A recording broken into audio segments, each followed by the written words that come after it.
কোরআন মাজিদ ব্যক্তির এমন বন্ধু হয় যে কবরের মধ্যে যখন ব্যক্তি একাকী থাকে, তার সাথী কেউ থাকে না, তার বন্ধু বান্ধব কেউ থাকে না। নবী করিম সাল্লাল্লাহু আলাইহি সাল্লাম বলেছেন, মানুষ যখন মারা যায় কবর পর্যন্ত তিনটি জিনিস তার সাথে যায়, দুটো জিনিস ব্যাক করে একটি জিনিস তার সাথে থেকে যায়। কবর পর্যন্ত তার আত্মীয় স্বজন যায়, কবরে যখন তাকে মাদফুন করা হয় সেখান থেকে ব্যাক করে, কবরে যখন তাকে শোয়ানো হয় তার সম্পদ ফিরে আসে, কিন্তু তার আমলটা কবরের মধ্যে তার সাথে থেকে যায়। নবী করিম সাল্লাল্লাহু আলাইহি সাল্লাম বলেছেন, প্রতি রাতে যেই ব্যক্তি একবার করে সূরাতুল ওয়াকিয়া তিলাওয়াত করবে, এই ব্যক্তিকে যখন কবরে মাদফুন করা হবে তখন এই সূরাটাকে আল্লাহ তাআলা একটা পাখির সূরত দান করবেন। একটা পাখি হয়ে মৃত মাদফুন ব্যক্তির বুকের উপর বসবে, বসে তার দুইটা ডানা এরকম করে ঝাপটা দিয়া এই লাশটাকে ঢেকে রাখবে।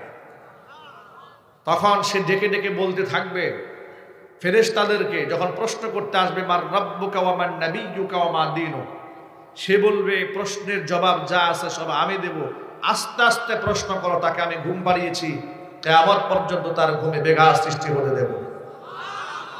এমন পরম বন্ধুর নাম হচ্ছে সূরাতুল মুলক। এই জন্য সূরাতুল মুলকের আরেকটা নাম হচ্ছে সূরাতুল মুনজিয়া। আনজা ইউনজি ইনজা আন মানে হচ্ছে রক্ষা করা, মুনজিয়া মানে হচ্ছে রক্ষাকারী। যে ব্যক্তি এই সূরা নিয়মিত তেলাওয়াত করে কবর আযাব থেকে ব্যক্তিকে রক্ষা করে। সুতরাং আল্লাহ রাব্বুল আলামিন আমাদের সকলকে প্রতিনিয়ত সূরাতুল ওয়াকিয়া প্রতিদিন তিলাওয়াত, সূরাতুল মুলক তিলাওয়াত করার তৌফিক দান করে, জোরে বলেন আমিন। প্রতিদিন যদি কোনো ব্যক্তি একবার করে বাদ মাগরিব সূরাতুল ওয়াকিয়া পাঠ করে, নবী করিম সাল্লাল্লাহু আলাইহি সাল্লাম বলেছেন, দারিদ্রতা এই জীবদ্দশায় কোনোদিন তাকে স্পর্শ করবে না। সুবহানাল্লাহ, জোরে বলেন। কোরআনের সান্নিধ্য গ্রহণ করলে ব্যক্তিকে এভাবেই কোরআন দুনিয়াতেও সম্মানিত করে, চরম মুসিবতের সময় তার পাশে এসে দাঁড়ায়, হাত্তাকে কিয়ামতের দিন কোরআন আল্লাহর দরবারে সুপারিশকারী হয়ে দাঁড়াবে। দুটা জিনিস আল্লাহর সামনে দাঁড়াবে, কোরআন দাঁড়াবে, রমজান মাসে রোজা দাঁড়াবে। আল্লাহ পাক রোজার আবদার রক্ষা করবে, কোরআনের দাবিও রক্ষা করে, যারা তিলাওয়াত করেছে তাদেরকে মাফ করে দেবেন। সুতরাং এই কোরআনের সাথে সংশ্লিষ্ট থাকা দরকার আমাদের আছে না নাই? আর একটু জোর আওয়াজে বলেন।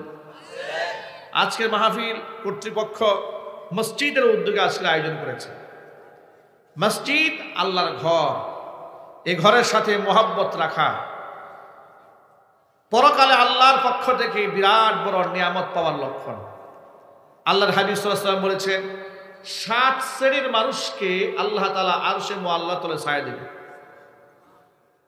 সাবআতুন ইউজিল্লুহুমুল্লাহু ফি জিল্লিহি ইয়াওমা লা জিল্লা ইল্লা জিল্লুহু, ইমামুন আদিলুন ওয়া শাবুন নাশআ ফি ইবাদাতিল্লাহ ওয়া রাজুলুন কলবুহু মুআল্লাকুন ফিল মাসাজিদ। আল্লাহর হাবিব সাল্লাল্লাহু আলাইহি সাল্লাম বলেছেন, আল্লাহর আরশের ছায়া ছাড়া যেদিন কোনো ছায়া থাকবে না, সেদিন 7 শ্রেণীর মানুষকে আল্লাহ তাআলা আপন মেহেরবানিতে তার আরশে মুআল্লার ছায়াতলে স্থান করে দেবেন। 1 নাম্বার হচ্ছে ন্যায়পরায়ণ শাসক যে হবে, আল্লাহ পাক তাকে আরশে মুআল্লার ছায়াতলে স্থান করে দিবেন। ইমামুন আদিলুন, ন্যায়পরায়ণ শাসক আমাদের দেশে দরকার নাই? আরো জোরে বলেন। শাসন ব্যবস্থায় ন্যায়পরায়ণতা না থাকলে শুধু ওয়াজ নসিহত করে কি দেশ ভালো বানানো সম্ভব? আরো চিৎকার দিয়ে বলেন। শুধু ওয়াজে যদি দেশ ভালো হতো, সমাজ ভালো হতো, তাহলে 1500 বছর আগে আল্লাহর নবীর চাইতে বড় ওয়াইজ এই পৃথিবীতে ছিল, বর্তমানে আছে, ভবিষ্যতে হওয়ার কোনো সম্ভাবনা আছে? আল্লাহর নবী শুধু ওয়াজ করেন নাই, আল্লাহর হাবিব সাল্লাল্লাহু আলাইহি সাল্লাম শুধু দাওয়াতি দেন নাই, শুধু ওয়াজ নসিহত করেন নাই, আল্লাহর বিধান সমাজে কার্যকর করেছেন, বাস্তবায়ন করেছিলেন। এই জন্য ন্যায়পরায়ণ শাসক মুসলমানদের হতে হবে। মুসলমানদের ভূখণ্ডে আল্লাহর আইন বাস্তবায়ন করতে হবে, তাহলে চুরি বন্ধ হবে, ডাকাতি বন্ধ হবে, খুন খারাপি বন্ধ হবে, রাহাজানি বন্ধ হবে, নৈরাজ্য সৃষ্টিকর পরিবেশ সব বন্ধ হয়ে যাবে যদি আল্লাহর কোরআন দিয়ে দেশ সমাজ রাষ্ট্র পরিচালনা করা যায়। স্বৈরাচারীর পতন হওয়ার পরে দেশ কি পরিপূর্ণ ভালো হয়ে গেছে? চোর ডাকাত দেশে এখনো আছে না নাই? ইদানিং ডাকাতের হাঙ্গামা এটা দিন দিন খুব বাড়তেছে, প্রপাগান্ডা খুব বেড়েছে। বাংলাদেশের বিভিন্ন জায়গায় দেখি বক্তারাও ডাকাতের কবলে পড়ছে, সাধারণ মানুষ ডাকাতের কবলে পড়ছে। কয়েকদিন আগে দেখেছি এই টঙ্গী এলাকাতে দিনের বেলায় ফ্লাইওভারের উপরে এক পথিককে অস্ত্রধারী ছিনতাইকারী তার উপর হামলা করেছে। কিছুদিন আগে দেখেছেন যে এই পথেই বাংলাদেশের একজন আলোচিত বক্তা যাচ্ছিলেন ওয়াজ করে শেষ রাতের দিকে, তাকে পুরা গাড়িটা ভেঙে টুকরা টুকরা করে দিয়েছে, ক্ষতবিক্ষত করে দিয়েছে। মাত্র ৩-৪ দিন আগের ঘটনা। উত্তরবঙ্গে আমাদের একটি মাহফিল ছিল, আমরা যমুনা ব্রিজ পার হয়ে সিরাজগঞ্জে গিয়েছিলাম প্রোগ্রাম। সেখানে আমাদের সাথে গজল পরিবেশন করার জন্য সেখানে গিয়েছিলেন সুর সম্রাট মশিউর রহমান, শিল্পী মশিউর রহমান। অনেক গজলের সুর করেছেন, অনেক সুন্দর গান তিনি বলিষ্ঠ কণ্ঠে। একই মঞ্চে আমি ওয়াজ করেছি, উনি গজল পরিবেশন করেছেন। আমার আরেকটি মাহফিল ছিল পাবনাতে, সিরাজগঞ্জের আরেকটা উপজেলাতে শাহজাদপুর, আমি সেখানে চলে গেছি, উনি ব্যাক করে আসতেছেন। যমুনা ব্রিজে ওঠার আগে তাকে এলো পাতারি রামদা দিয়ে কুপাইয়া গাড়ির গ্লাসগুলা টুকরা টুকরা করে ফেলেছে। গ্লাসগুলা ভেঙে তার শরীরের মধ্যে বিদ্ধ হয়েছে, পা কেটে গেছে, শরীর ক্ষত বিক্ষত হয়েছে, রক্তাক্ত হয়ে গিয়েছে। ডাকাত এত বাড়া বেড়েছে, বিশেষ করে দেশ যখন জুলাই আগস্টের বিপ্লবে স্বাধীন হলো ৩-৪ দিন তো রাত জেগে গোটা দেশের মানুষকে পাহারাদারি করতে হয়েছে। কথা বলতে হবে, ঠিক কিনা বলেন? মসজিদের মাইকে ডাকাত এসেছে বলে অ্যানাউন্স করা হয়েছে, মানুষকে জাগ্রত থাকতে হয়েছে। এই যে সমাজে ডাকাতের প্রপাগান্ডা বেড়েছে, চুরি বেড়েছে, ছিনতাই বেড়েছে, ধর্ষণ বেড়েছে, খুন খারাপি বেড়েছে, রাহাজানি বেড়েছে, এগুলা যদি মুক্ত করতে হয়, এগুলো যদি সমাজ থেকে বিলুপ্তি ঘটাতে হয়, শুধু ওয়াজ করে সম্ভব হবে? আরো জোরে বলেন, শুধু ওয়াজ করে হবে না। আল্লাহর নবী সাল্লাল্লাহু আলাইহি ওয়াসাল্লাম তার চাইতে বড় ওয়াইজ, তার চাইতে বড় বক্তা দুনিয়াতে আর আসবে না। কোরআন মাজিদ আল্লাহ পাক তাকে দায়ী বলেছেন, মুবাশশির বলেছেন, নাযীর বলেছেন। ইয়া আইয়ুহান নাবিয়্যু ইন্না আরসালনাকা শাহিদাও ওয়া মুবাশশিরাও ওয়া নাযীরা ওয়া দাঈয়ান ইলাল্লাহি বিইذনিহি ওয়া সিরাজাম মুনীরা। আল্লাহ পাক তার নবীকে দায়ী বলেছেন। সেই দায়ী নবী যখন রাষ্ট্রপ্রধান হয়েছেন, খেলাফতের কায়েম করেছেন, খেলাফত কায়েম করার পরে চুরি ডাকাতি বন্ধ করে দেওয়ার জন্য আল্লাহর আইন সমাজের মধ্যে কার্যকর করেছেন। কোরআন মাজিদের মধ্যে আয়াত আছে, আল্লাহ বললেন ওয়াস-সারিকু ওয়াস-সারিকাতু ফাকাতউ আইদিয়াহুমা জাযাআন বিমা কাসাবা নাকালাম মিনাল্লাহ। চোর নারী হোক আর পুরুষ হোক, যদি প্রমাণ সাপেক্ষে ধরা পড়ে হাত কেটে দাও, বিধানটা দিয়েছেন কে? তো আল্লাহর নবী সাল্লাল্লাহু আলাইহি সাল্লামের কাছে এক সম্ভ্রান্ত চোর মহিলার বিরুদ্ধে নালিশ গেল। সাক্ষ্য প্রমাণ সবকিছু নেওয়ার পরে নবী করিম সাল্লাল্লাহু আলাইহি সাল্লাম সিদ্ধান্ত দিলেন মহিলার হাত কেটে দিতে হবে। পুরো এলাকার মধ্যে কানাঘুষা গুঞ্জন শুরু হলো। একদিক থেকে মহিলা মানুষ, আরেক দিক থেকে সম্ভ্রান্ত মহিলা, না হয় একটু চুরি করে ফেলেছে, শয়তানে ধোঁকায় পড়ে। এই জন্য শাস্তিটাকে হাত কর্তন না করে একটু লঘু শাস্তি দেওয়া যায় কিনা, যেমন নাকে মুখে চুনকালি দিয়ে দিল, সবার সামনে বকাঝকা করলো, কিংবা জমিনের সাথে নাকে খত দিল, এগুলা করে করে শাস্তি কমায় দেওয়া যায় কিনা, এই ব্যাপারে নবী করিম সাল্লাল্লাহু আলাইহি সাল্লামের কাছে সাহাবীদের পক্ষ থেকে সুপারিশ করার জন্য একটা আলোচনা শুরু হলো। কিন্তু আল্লাহর রসুলের কাছে গিয়া বলবেন যে শাস্তি আপনি কমায় দেন, এই কথা বলতে সাহস পাচ্ছে না। মনে মনে তারা সাহাবীরা সিদ্ধান্ত নিলেন যে এই প্রস্তাব আল্লাহর নবীর কাছে কে নিয়ে যেতে পারেন? নিয়ে যেতে পারেন রসুলের প্রিয় ভাজন, আস্থাভাজন, মোহাব্বতের পাত্র, পালক পুত্র যায়েদ বিন হারিসার ছেলে উসামা ইবনে যায়েদ যার উপাধি ছিল হিব্বু রাসূলিল্লাহি সাল্লাল্লাহু আলাইহি ওয়াসাল্লাম। উসামা ইবনে যায়েদকে নবীজি বড্ড ভালোবাসতেন। সবাই মিলে চিন্তা করলো এই প্রস্তাব যদি উসামা নিয়ে যায় তাহলে রাসূল তাকে ধমক দিবে না আর রাগও করবেন না। উসামা ইবনে যায়েদকে পাঠিয়ে দেওয়া হলো। আল্লাহর নবীর কাছে গিয়ে উসামা ইবনে যায়েদ বলছেন, ইয়া রাসূলুল্লাহ সাল্লাল্লাহু আলাইহি ওয়াসাল্লাম, আপনি যে সম্ভ্রান্ত চোর মহিলার হাত কাটার নির্দেশ প্রদান করেছেন, এলাকার জনমনে আতঙ্ক তৈরি হয়েছে এবং তার পক্ষে অসংখ্য লোকেরা দাঁড়ায় গেছে। সকলে একটু সুপারিশ করছেন আপনার কাছে। একদিক থেকে সম্ভ্রান্ত মহিলা হওয়ার কারণে তার অভিজাত্যের দিকে চিন্তা করে, তার বংশীয় মর্যাদার দিকে বিবেচনা করে একটুখানি শাস্তি কমায় দেওয়া যায় নাকি? আল্লাহর নবীর কাছে এই প্রস্তাবটা দেওয়ার সাথে সাথে আল্লাহর নবী এত রাগ হয়ে গেলেন। আল্লাহর হাবিব তখন কসম করে বললেন, আল্লাহর কসম, আজকে যদি এই জায়গায়, এই মহিলার জায়গায় যদি মুহাম্মদ সাল্লাল্লাহু আলাইহি ওয়াসাল্লামের মেয়ে ফাতেমা, আমার মেয়ে কলিজার টুকরা ফাতেমাও যদি চুরি করত, আমি নবীজি কসম করে বললাম লা কাতাতু ইয়াদাহা, আমি ফাতেমার হাতটাও কেটে দিতাম। আমার মেয়ে চুরি করলে আমার মেয়ের হাতটা আমি কেটে দিতাম। তোমাদের পূর্ববর্তী ধ্বংস হয়েছে এই অন্যায়ের কারণে। তারা দুর্বল মানুষকে শাস্তি দিত, কিন্তু সম্ভ্রান্ত কোনো ব্যক্তি চুরি করলে, ডাকাতি করলে, জেনা বদমাশি করলে তাদেরকে মাফ করে দিত কিংবা শাস্তি কমাই দিত। হাজার হাজার বছর আগে জাহিলি যুগে একমাত্র দুর্বল মানুষকে যেভাবে শাস্তি প্রদান করা হতো, শক্তিশালীদেরকে তাদেরকে স্যাক্রিফাইস করা হতো। ১৫০০ বছর পরে এসেও আপনি বর্তমান চিত্রের দিকে তাকান, গরিব অসহায় কেউ অন্যায় করলে, অন্যায় না করলেও বিনা অপরাধে বছরের পর বছর তাকে কারাভোগ করতে হয়। কথা ঠিক কিনা বলে? আর শক্তি সামর্থ্য আছে, সহ্য বীর্য আছে, দল ক্ষমতা আছে, মানুষ খুন করলেও তার কোনো শাস্তি হয় না। কথা ঠিক কিনা বলেন? স্বৈরাচারের আমলে দেখেছেন না আপনারা, ধর্ষণের সেঞ্চুরি করেছে বিশ্ববিদ্যালয়ে। ১০০ নারীর সাথে ধর্ষণ করে বিশ্ববিদ্যালয়ে মিষ্টি বিতরণ করেছে। নাউজুবিল্লাহ বলবেন না? তার কোনো শাস্তি হয় নাই।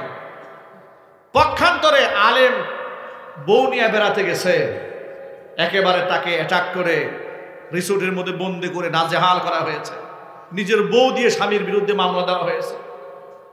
এরপরে বাংলাদেশের এক বিখ্যাত গ্রুপ অফ কোম্পানির মালিক, আমি নামটা বললাম না, তার এক গার্লফ্রেন্ডকে সে হত্যা করেছে কিংবা তার প্ররোচনায় সে আত্মহত্যা করেছে। মুনিয়া হত্যা মামলা হলো। গ্রুপ কোম্পানির মালিক, এত বড় মার্ডার কেসের আসামি, তাকে মুক্ত করে দেওয়া হলো। এমনকি তাকে জুয়েলারি সমিতির সভাপতি বানিয়ে দেওয়া হলো। এইভাবে ধনীরা অপকর্ম করলে তাদের শাস্তি হয় না, কিন্তু গরিবরা অপরাধ করলে শাস্তির কোনো শেষ থাকে না। এই বৈষম্য দেশে আসে না? বিচার ব্যবস্থায় বৈষম্য আছে না? রাজনীতির মাঠে বৈষম্য আছে না? সামাজিক অঙ্গনে বৈষম্য আছে না? সবচাইতে বড় বৈষম্যের শিকার এই বাংলাদেশে সংখ্যাগরিষ্ঠ মুসলমান হওয়ার পরেও এই মুসলমানরাই এই দেশে সবচেয়ে বড় বৈষম্যের শিকার হয়েছে। আপনারা ইতিহাস স্মরণ করাই দিই, ঢাকা ইউনিভার্সিটি নবাব সলিমুল্লাহ দানের জায়গায় ইউনিভার্সিটি। এই বিশ্ববিদ্যালয়ে যদি মাদ্রাসা ব্যাকগ্রাউন্ডের কোনো ছেলে ভর্তি হতে গিয়েছে, তাকে ইংরেজি সাবজেক্টে পড়তে দেওয়া হয়নি। তাকে, সে অনার্স মাস্টার্স করবে, ইংরেজি দেওয়া হবে না। সায়েন্স ডিপার্টমেন্টে সে পড়তে পারবে না। কি করা হবে? ও তোমার ব্যাকগ্রাউন্ড মাদ্রাসা থেকে এসছো, তুমি এখানে রাজনীতি পলিটিক্যাল সায়েন্স নিয়ে পড়াশোনা করতে পারবে না। কেন? কারণ মাদ্রাসা ব্যাকগ্রাউন্ড আছে। ও যদি পলিটিক্যাল সায়েন্স নিয়ে অনার্স মাস্টার কমপ্লিট করে বের হয়ে আসে, সে তো মুসলিম রাজনীতিবিদ হবে। ঠিক কিনা বলেন? তাহলে মুসলিম রাজনীতিবিদ হয়ে গেলে ওরা যে রাজনীতির মাঠ থেকে ইসলামকে বাদ দিতে চায়, এই স্বপ্ন তো পূরণ হবে না। ভারতের দাদা বাবা নারাজ হয়ে যাবে। ওরা তো চায় দেশের মানুষ ওদের দাসত্ব করুক, ওদের গোলামি করুক। এই জন্য সুকৌশলে মাদ্রাসা ব্যাকগ্রাউন্ড থাকলে ভালো একটা সাবজেক্ট নিয়ে ছাত্রদেরকে পড়াশোনা পর্যন্ত করতে দেওয়া হয় নাই। এমনকি বিশ্ববিদ্যালয় চত্বরে পূজা হয়েছে, বাংলাদেশের অসংখ্য কলেজের সামনে সেখানে পূজা উৎসব হয়েছে, কিন্তু মাহফিল করতে দেওয়া হয় নাই। হাতটাকে বিশ্ববিদ্যালয় কর্তৃপক্ষ গত বছর কোরআন তেলাওয়াত করার অপরাধে ঢাকা বিশ্ববিদ্যালয়ের ভিসি সাধারণ শিক্ষার্থীদেরকে শোকজ করেছিল। কেন তারা কোরআন শরীফ পড়েছে? রমজান মাসে ইফতার পার্টি করতে দেয় নাই, কিন্তু হোলি খেলা ঠিকই হয়েছে। রমজান মাসে সিরাত প্রোগ্রাম করতে দেয় নাই, কিন্তু সেখানে শিখ সম্প্রদায়ের তলোয়ার নিয়ে রাস্তাঘাটে মিছিল হয়েছে। এর মানে বিধর্মীরা, মুশরিকেরা সব করতে পেরেছে, কিন্তু সংখ্যাগরিষ্ঠ মুসলমানেরা তাদের ধর্মীয় স্বাধীনতা পায় নাই। কথা বলেন ঠিক কিনা? এই বৈষম্যের শিকার মুসলমানরা বছরের পর বছর হয়েছে, যুগের পর যুগ হয়েছে। সময় এসেছে বৈষম্য ভেঙে দেওয়া। বৈষম্যহীন রাষ্ট্র ব্যবস্থা যদি করতে হয়, আল্লাহর কসম, তন্ত্র মন্ত্র দিয়েও হবে না, কোন প্রকার দর্শন দিয়ে হবে না। সব দর্শন বাদ দিয়ে কোরআনী শাসন ব্যবস্থা চালু করতে হবে। কথা বলতে হবে ঠিক কিনা? তাহলে দেশে ইনসাফ প্রতিষ্ঠা হবে। নবী করিম সাল্লাল্লাহু আলাইহি ওয়াসাল্লাম শুধু ওয়াজ করেন নাই, আল্লাহর নবী সাল্লাল্লাহু আলাইহি ওয়াসাল্লাম চুরি করার অপরাধে মানুষের হাত কেটে দিয়েছে। এবার শোনেন, মায়েজ ইবনে মালিক আল আসলামি আল আনসারী রাদিয়াল্লাহু তাআলা আনহু, আল্লাহ রাসূলের একজন বিখ্যাত আনসারী সাহাবী, হুজুরের সামনে এলেন, এসে বলছেন, তাহিরিনি ইয়া রাসূলুল্লাহ, ও আল্লাহর নবী, আপনি আমারে পাক বানান, আমি নাপাক হয়ে গেছি গুনাহ করে। হুজুর বললেন, ওয়াইহাক ওয়াস্তাগফিরিল্লাহ ওয়া তুব ইলাইহি। অনেক সময় বলি না আমাদের বাংলা ভাষায়, এই মেয়ে যাও যাও যাও, বলি না এরকম? কথা বুঝেন না আপনারা? কেউ আমাদের সামনে আসলে কোনো বিষয়কে আমরা যদি গুরুত্ব দিতে না চাই, আমরা কি বলি? এই মেয়ে যাও, ঠিক কিনা বলেন? এই যে বাংলায় যে বলি এই মেয়ে যাও, এটার আরবি হচ্ছে ওয়াইহাক, যাও মেয়ে এখান থেকে। ওয়াস্তাগফিরিল্লাহ ওয়া তুব ইলাইহি, তুমি গুনাহ করেছো তো আল্লাহর কাছে মাগফিরাত কামনা করো, আল্লাহর কাছে তওবা করো। লোকটা চলে গেছে। আবার তিনি পরের দিন আসলেন, এসে বললেন, তাহিরনি ইয়া রাসূলুল্লাহ, আল্লাহর নবী, আমি তো গুনাহ করে আমার দেহটাকে নাপাক বানিয়ে ফেলেছি, আপনি আমাকে পাক বানিয়ে দেন। নবীজি সাল্লাল্লাহু আলাইহি ওয়াসাল্লাম দ্বিতীয় দিন তিনি একই কথা বললেন, ওয়াইহাক ওয়াস্তাগফিরিল্লাহ ওয়া তুব ইলাইহি, চলে যাও, ইস্তেগফার করো, তওবা করো আল্লাহর কাছে, আল্লাহ ক্ষমা করে দিবেন। চলে গেলেন। তৃতীয় দিন তিনি আবার এসে বলছেন, তাহিরনি ইয়া রাসূলুল্লাহ, হে আল্লাহর নবী, আপনি আমাকে পাক বানান, আমি গুনাহ করে নাপাক হয়ে গেছি। এবার নবীজি জিজ্ঞেস করলেন, ফিমা উতাহিরুকা, কি গুনাহ করেছো? এমন কোন গুনাহ করলে তিনটা দিন তোমাকে তওবা করতে বললাম, কিন্তু তুমি তওবা করো না। আমার কাছে বারবার বলো আমাকে পাক বানান, পাক বানান। কোন অপরাধ থেকে তোমাকে আমি পাক বানাবো? কি গুনাহ করেছো? মাইজ ইবনে মালিক বলেন, মিনাজ জিনা ইয়া রাসূলুল্লাহ, আমি তো ব্যভিচার করে ফেলেছি, আমি বিবাহিত পুরুষ হয়ে আমি অন্যায় করে ফেলেছি, আমার শাস্তি কি সেটাও আমি জানি।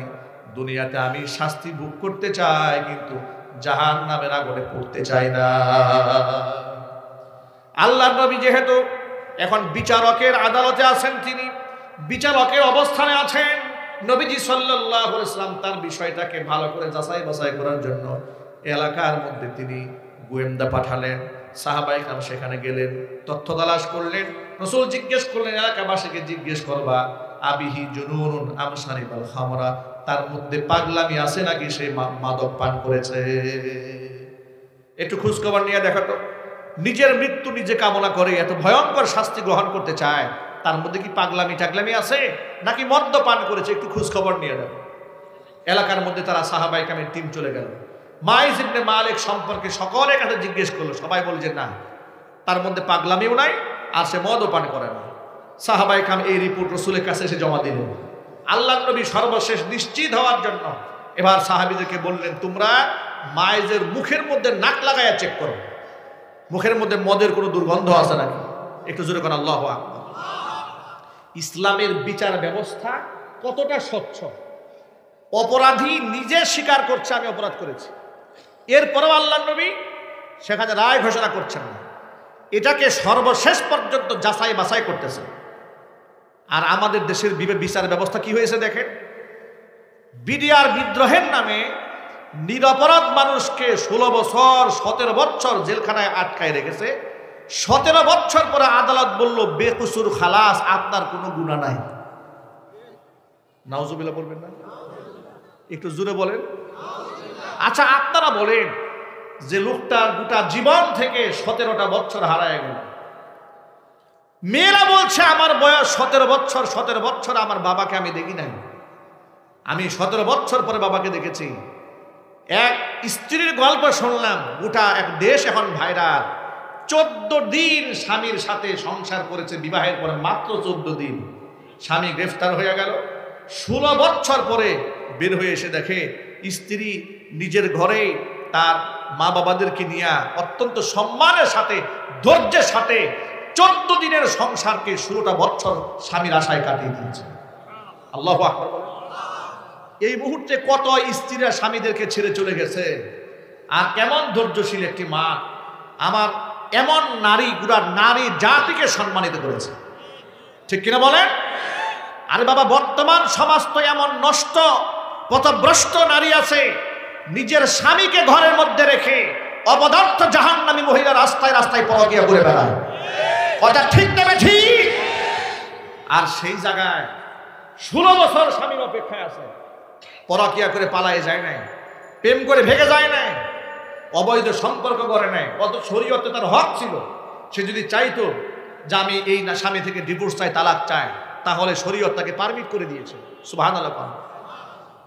এখন আপনাদেরকে বলি, এই যে 16 বছর 17 বছর বিনা অপরাধে তারা জেল খাটলেন, যারা তাদেরকে 17 বছর আটকায় রাখলো, এদের কি শাস্তি হওয়া দরকার?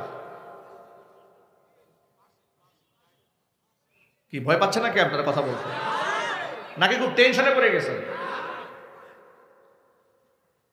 যারা এখনো পর্যন্ত স্বৈরাচারের পক্ষে কথা বলে, তাদের কাছে আমাদের স্পষ্ট বার্তা যে আমরাও স্বৈরাচারের পক্ষে কথা বলবো। শাপলা চত্বরে যতগুলো মানুষকে তোমরা খুন করেছিল, মানুষগুলো ফেরত দাও। আমরাও তোমাদের পক্ষে কথা বলবো। বিডিআর বিদ্রোহের নামে 57 জন সেনা অফিসারকে জাতির কাছে ফেরত দিতে হবে। যত মানুষকে তোমরা গুম করেছ, গুম করা মানুষগুলোকে আমাদের কাছে ফেরত দাও। যতগুলো আলেমের কাছ থেকে বছরের পর বছর কেড়ে নিয়েছো, তাদের সেই যৌবনটা ফিরাই দিতে হবে। যতগুলো বিডিআর নিরীহ মানুষদেরকে বিনা অপরাধে তোমরা 17 বছর 16 বছর অন্ধকার কারা রুদ্ধ করে রেখে দিয়েছিলে, তাদের জীবন থেকে হারিয়ে যাওয়া 16টি বছর ফেরত দিতে হবে। যদি তোমরা ফেরত দিতে পারো, তাহলে আমরাও তোমাদেরকে মাফ করব। ফেরত যদি দিতে না পারো, আমাদের জীবন থাকবে যতদিন, তোমাদের বিরুদ্ধে আমরা লড়ে যাবো ততদিন। আপনারা কি প্রস্তুত আছেন? কারা কারা প্রস্তুত? দুহাত দেখতে চাচ্ছি। নারায়ে তাকবীর, নারায়ে তাকবীর।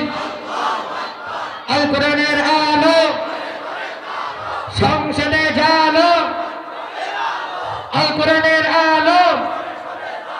নারায়ে তাকবীর। আল্লাহর নবী সাল্লাল্লাহু আলাইহি ওয়াসাল্লাম তিনি হাকিম ছিলেন, বিচারক ছিলেন, কিন্তু আমাদের দেশের সাবেক বিচারপতি কালামানিকের মতো না, ঠিক কিনা বলেন? এই কালামানিক নিরীহ আলেমদেরকে ফাঁসি দেয় নাই? একটু জোরে বলেন না ভাই, দেয় নাই? দিয়েছে। আবার গর্বের সাথে বলেছে যে আমি অমুককে ফাঁসি দিয়েছি, গর্বের সাথে বলেছে। এই কালামানিকের অবস্থা কি হলো দেখেন, কেমন জিল্লতির মালা গলায় দিতে হয়েছে। চোরের মতো পালিয়ে যেতে চেয়েছে রাতের বেলায়, ফকির মিসকিনের মতো মনে হয় এই মাত্র ফুটপাত থেকে ভিক্ষা করে আসছে, কলা পাতার মধ্যে শুয়ে আছে, আহারে জীবন ভিক্ষা চাচ্ছে।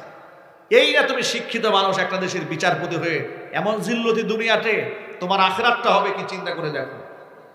এই পৃথিবীর ইতিহাস সাক্ষী, আলেমদের সাথে গাদ্দারি করেছে যারা, জুতার বাড়ি খেয়েছে তারা। স্পষ্ট বার্তা, আলেমদের সাথে বিয়াদবি করেছে যারা, জুতা পিটা খেয়েছে তারা। আগামীর ভবিষ্যতে কোনো বেয়াদব আবার আলেমদের বিরুদ্ধে দাঁড়ালে এদেশের মানুষরা প্রস্তুত আছে, ঠিক কিনা যদি বলে? বিচার ব্যবস্থাগুলা ধ্বংস হয়ে গিয়েছে। আপনি চিন্তাও করতে পারবেন না, স্বৈরাচারী বিচার ব্যবস্থাকে এমন ধ্বংস করেছিল, স্বৈরাচারী যা রায় দেবে বিচারক সেই রায় দেবে। কথা বলেন কেন? আমি টানা 3 বছর কোর্টে হাজিরা দিয়েছি। কয় বছর? জেল খেটেছি 22 দিন। হাসান সরকার আমার মামলার 7 নম্বর আসামি, আমি সেই মামলার 1 নম্বর আসামি। আমি কত বড় নেতা! মাহফিল থেকে তুলে নিয়ে মামলা দিয়েছে, ককটেলের মামলা। যাই হোক, ইতিহাস অনেক লম্বা, আপনারা অনেকেই জানেন। সে পুরানো ইতিহাস আমি টানতে চাই না। আমি যেটা বোঝাতে চাই সেটা হচ্ছে এই যে এই 2.5টা বছর আমার মাহফিল বন্ধ করে করে দৌড়ায় দৌড়ায় কুটে এসে হাজিরা দিতাম। 10 দিন 12 দিন পর পরে ডেট দিত, 15 দিন পর পরে হাজিরা। এক হাজিরা মিস করলে আমাদের বিরুদ্ধে ওয়ারেন্ট জারি হয়ে যায়, ভয় দেখাইতো। একবার তো এমন হয়েছে ধারাবাহিক টানা 2 বছর হাজিরা দিল। হাজিরা দেওয়ার পর তো এখন আমাদেরকে আর লম্বা টাইম দেওয়া দরকার, ঠিক কিনা? হঠাৎ করে 15 দিন পর পরে হাজিরা দিচ্ছে। আমার যিনি অ্যাডভোকেট ছিলেন তিনি বিচারককে বললেন যে মাননীয় আদালত, যে ব্যক্তির বিরুদ্ধে এই মামলাটা করা হয়েছে তিনি এর সাথে কোনো সম্পর্ক তার নাই, তার এভিডেন্স কি, ওই সময় আমি কোথায় ছিলাম, আগের রাত্রে কোথায় ছিলাম, সমস্ত দলিলাগুলো তাদের সামনে পেশ করা হয়েছে। এত কিছু পেশ করার পরে উনি আমার দিকে ফিরেও তাকালেন না। দম্ভ এবং অহংকার কাকে বলে? তারা মনে করেছে আমরা বিরাট বিচারক হয়ে গেছি। আরে বাবা, তোর মতো কত বিচারককে আল্লাহ জুতা পিটা করতে করতে দুনিয়া থেকে বিদায় করেছে, ঠিক কিনা বলেন? ক্ষমতা আর অহংকারে এমন হয়েছে এরা আমাদের দিকে ফিরেও তাকাতে চায় না। আমাদেরকে গরুর রশি দিয়া বেঁধে আদালতে হাজির করেছে, আর পরিমণির মতো নষ্টা মহিলাকে হাতে মেহেদি লাগায় জেলখানা থেকে ছেড়ে দিয়েছে। এর মানে কি? আমাদের সাথে এদের কোনো সম্পর্ক নাই, কারণ পরিমণির সাথে এদের নষ্টামি সম্পর্ক আছে। এই লুচ্চা বদমাশেরা গোটা দেশটাকে জাহান্নামের রসতলে ফেলে দিয়েছে। এইভাবে বিচার ব্যবস্থাগুলো শেষ করে দিয়েছে। নিরাপরাধ কোনো মানুষকে আমরা কারাগারে থাকুক এটা চাই না। আপনারা কি চান? আরো চিল্লাই বলে। অপরাধীরা সাজা পাক, বিনা অপরাধে একজন মানুষও কারাগারে না থাকুক, এটা কি আপনারা চান? এটা তখন সম্ভব হবে যদি কোরআন দিয়ে ইনসাফ ভিত্তিক সমাজ ব্যবস্থা কায়েম করা হয়। এর আগে হবে না, এর আগে হবে। প্রিয় ভাইয়েরা আমার, আল্লাহর নবী সাল্লাল্লাহু আলাইহি সাল্লাম কি দৃষ্টান্ত উপস্থাপন করলে লক্ষ্য করলেন? মাইজ ইবনে মালিক নিজে স্বীকার করলেন আমি অপরাধ করেছি। নবীজি সাল্লাল্লাহু আলাইহি সাল্লাম সাথে সাথে গ্রহণ করলেন না, তথ্য তালাশ করলেন, ইনভেস্টিগেশন করলেন, অনুসন্ধান করে দেখলেন আসলে সে অন্যায়টা করেছে নাকি। এরপরে সাহাবায়ে কেরাম বলেন, ইয়া রাসূলুল্লাহ, তার মধ্যে পাগলামিও নাই, মাতলামিও নাই, তার মধ্যে মদের দুর্গন্ধ মুখে নাই। এবার নবীজি সাল্লাল্লাহু আলাইহি সাল্লাম তার বিরুদ্ধে রায় ঘোষণা দিয়ে দিলেন, ইসলামে ব্যভিচারের শাস্তি হচ্ছে মৃত্যুদণ্ড। বিবাহিত হলে মৃত্যুদণ্ডের রায়, আর অবিবাহিত হলে 100 দুবরা মারার নির্দেশ আল্লাহ কোরআনে দান করেছেন। যেমন সূরা নূরে আল্লাহ বলেছেন, আয-যানিয়াতু ওয়াজ-যানি ফাজলিদু কুল্লা ওয়াহিদিন মিনহুমা মিআতা জালদা ওয়া লা তা'খুযুকুম বিহিমা রা'ফাতুন ফি দীনিল্লাহি ইন কুনতুম তু'মিনুনা বিল্লাহি ওয়াল ইয়াউমিল আখির ওয়াল ইয়াশহাদ আযাবাহুমা তা'iফাতুন মিনাল মুমিনিন। ব্যভিচারী নারী আর পুরুষ যদি প্রমাণ পাওয়া যায়, ফাজলিদু কুল্লা ওয়াহিদিন মিনহুমা মিআতা জালদা, প্রত্যেককে 100 করে বেত্রাঘাত করা। আর এই বেত্রাঘাত করতে গিয়া খবরদার এদের প্রতি তোমাদের মায়ার উদ্রেক না হয়, আর এটা গোপনে দিলে হবে না। ওয়ালিয়া শাহাদা আযাবাহুমা তাইফাতুম মিনাল মুমিনিন, ইমানদারদের এক গ্রুপের সামনে প্রকাশ্য দিবালোকে এই শাস্তি কার্যকর করতে হবে। জোরে বলেন সুবহানাল্লাহ। এই শাস্তি ইতোমধ্যে আফগানিস্তানে বাস্তবায়ন শুরু হয়ে গেছে। এই জন্য সেখানে 0 টলারেন্স জারি হয়ে গেছে। জিনা ব্যভিচার আর হয় না, রাস্তায় রাস্তায় ধর্ষণ হয় না, হত্যাকাণ্ড হয় না। জোরে বলেন আল্লাহু আকবার। ও ভাইরা আমার, আল্লাহর নবী সাল্লাল্লাহু আলাইহি সাল্লাম মায়ের যখন বিবাহিত পুরুষ অন্যায় করেছে তার বিরুদ্ধে সাক্ষ্য প্রমাণ পাওয়ার পরে রায় দিয়ে দিলেন, তাকে কোমর পর্যন্ত জমির মধ্যে দাবায় দিয়া চতুর্দিক থেকে পাথর মারা হোক। কোমর পর্যন্ত দাবিয়ে দিয়ে চতুর্দিক থেকে যখন পাথর মারা হচ্ছে, মাইজ ইবনে মালিক আল-আসলামীর গা থেকে একটুখানি রক্ত ফিনকি দিয়া বের হয়ে খালিদ বিন ওয়ালিদ রাদিয়াল্লাহু তাআলা আনহুর গায়ের মধ্যে লেগেছে। খালিদ ব্যক্তিকে ধমক দিয়া বলছে, ওয়াইহা, ধ্বংস হও তুমি, তোমার মতো নিকৃষ্ট মানুষের রক্ত আমার গায়ে লেগেছে। নবী করিম সাল্লাল্লাহু আলাইহি ওয়াসাল্লাম বললেন, রে খালিদ, তুমি তার অভিশাপ দিও না, ভৎসনা দিও না, তার তওবা আল্লাহর কাছে এমন ভাবে কবুল হয়েছে 70 জন গুনাহগার বান্দার বিপরীতে যদি তার তওবা আজকে রেখে দেওয়া হয়, মহান আল্লাহ পাক 70 জনকে মাফ করে দিবে। ভাইরা আমার, আমি এই ঘটনা দিয়ে আপনাদের সামনে বোঝাতে চেয়েছি, আল্লাহ নবী শুধুমাত্র ওয়াজ নসিহত করেন নাই, সমাজের মধ্যে আইন বাস্তবায়ন করেছেন। সুতরাং শুধু ওয়াজ দিয়ে দেশ ভালো হবে না, আইনের দরকার আছে না না? সে আইন কি আমার আইন, আপনার আইন, কোন নেতার আইন, বুদ্ধিজীবীর আইন? কার আইন? আরো জোরে বলেন। এখন কোন ব্যক্তি যদি বলেন রাজনীতির সাথে কোরআনের কোনো সম্পর্ক নাই, যদি এমন কথা কেউ বলেন, আমারও স্পষ্ট বলতে ইচ্ছা করে কোরআনের সাথে ওই ব্যক্তিরও কোনো সম্পর্ক নেই। তিনি জীবনে কোরআন পড়েন নাই, কোরআন ধরেন নাই, কোরআন বুঝেন নাই, এই জন্য এমন বাজে কথা বলেছেন। ঠিক কিনা বলেন? আমার জন্ম থেকে মৃত্যু পর্যন্ত আমি যেখানেই যাই সেখানে ইসলাম। ঠিক না ভাই? আমি হতে পারি এমপি, হতে পারি মন্ত্রী, হতে পারে প্রাইম মিনিস্টার, যাই হই না কেন, ইসলাম বাদ দেওয়া যাবে? ইসলামের পরিচয় বাদ দেওয়া যাবে? ইসলামের পরিচয় সবার ঊর্ধ্বে। আমার প্রথম পরিচয় আমি একজন মুসলমান। যদি বলেন আমার পরিচয় কি? আমার সবার আগে পরিচয় আমি একজন মুসলমান, এরপরে দেশ হিসেবে বাংলাদেশি, ভাষা হিসেবে বাংলা ভাষী, দেশ হিসেবে বাংলাদেশি, আর জাতীয়তা আমার পরিচয় হচ্ছে আমি একজন মুসলমান। ঠিক কিনা বলেন? এই পরিচয় নিয়ে বাঁচতে চাই, এই পরিচয় নিয়ে আমরা মরতে চাই, কারণ এই জাতীয়তার প্রশ্নই আমাদের কবরে করা হয়। আল্লাহ পাক বলবেন ওয়ামা দীনুকা, তোর ধর্ম কি? কি বলবেন? আমি নিরপেক্ষ। হ্যাঁ, কি বলবেন? আমি নিরপেক্ষ, আমি কোনো দলে নাই নাকি? না, আপনাকে তখন বলতে হবে দীনুল ইসলাম, আমার দিন কি? ইসলাম। প্রিয় ভাই, কথাগুলো কি মনে থাকবে তো ইনশাআল্লাহ? কার কার মনে থাকবে হাত দেখি। আল্লাহ যেন কবুল করেন, জোরে করে আমিন।